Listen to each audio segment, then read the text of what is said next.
Natasha, for that introduction. I'm just gonna hop right into it. I was 6 years old and my mom was coming home from a long day at work. For her, it was one of those days where nothing seemed to be going right. She enters the house in a complete frenzy. She storms into the kitchen and drops the sandwich she had in her hand.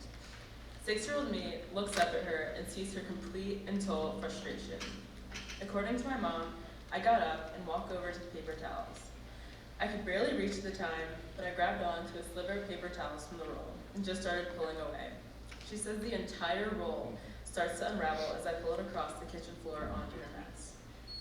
I then look up at her and tell her, "It's okay, Mom. Everyone makes mistakes." Honestly, I could barely remember that moment until she described it to me again. It's kind of funny how a moment I couldn't even remember means so much more to her. It's a story that she can always look back on and always brings a smile to her face. In that story, I'd just like to remind you all that sometimes it's about the little moments that matter the most. For the rest of my time, I'm going to tell you guys a series of short stories about the little moments that matter. When being asked to write this speech, I genuinely tried to think of one story that had a huge influence on me. But after taking weeks of reflection, I found that it's not always about a singular moment, but rather the accumulation of little moments that lead to making a big impact. It's the last day before race day, a cold Saturday morning. My team and I shuffle into the boathouse one by one. The clock strikes 7, and we're still leisurely strolling, taking our time as if being on time wasn't even a concept. Our coach texted us the day before, letting us know he was going to be late that morning. He gave us a few chores to do to help him with preparation for our race the next day. He was late that day because he'd just driven all the way to Connecticut and back just to get a boat for us to race in on Sunday.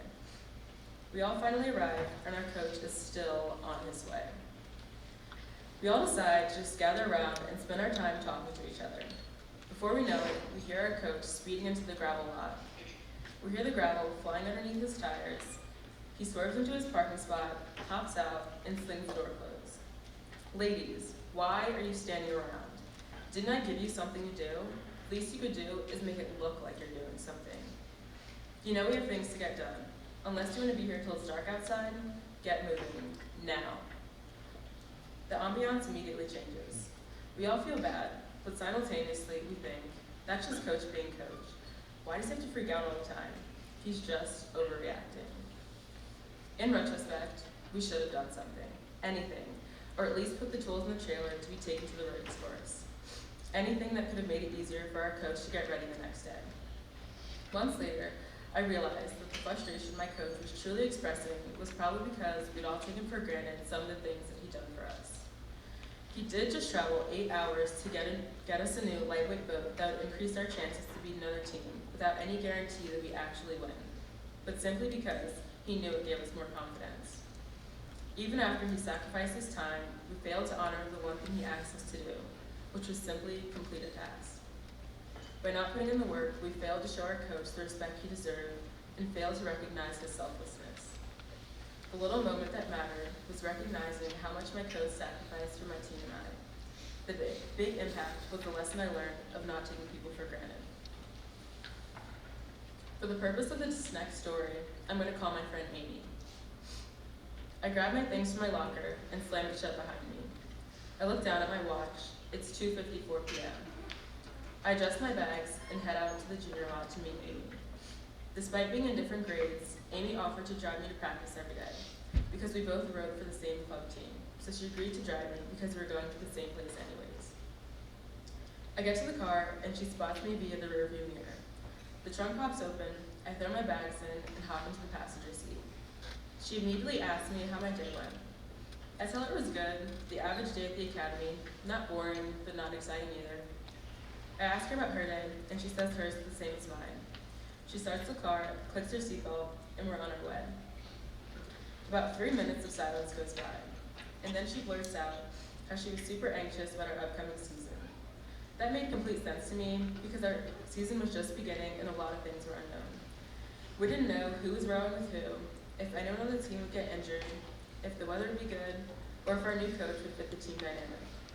There were so many variables. But then, she started telling me about how anxious she was about more than just rowing.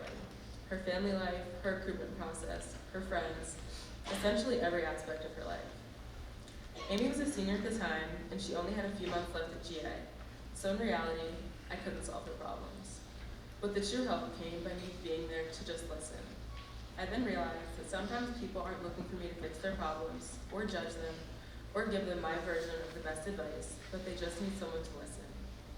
This moment highlighted the importance of holding space, when I listen to someone without judgment, and give them my heart without wanting anything in return. The little moment was listening to a friend. The big impact was understanding the importance for holding space for people you care about. Now, if you guys remember, in the beginning of this, I said how long it took me to think about what to say, because I spent so much time trying to think of one big moment that changed me. And yeah, there are a lot of them, but personally, I just happen to find immense significance in the moments that I once overlooked. But ultimately, I want to leave you guys with a few things. Try not to take people for granted, because you never know how much they sacrifice for you. And let's all try to listen and hold space for the people we care about.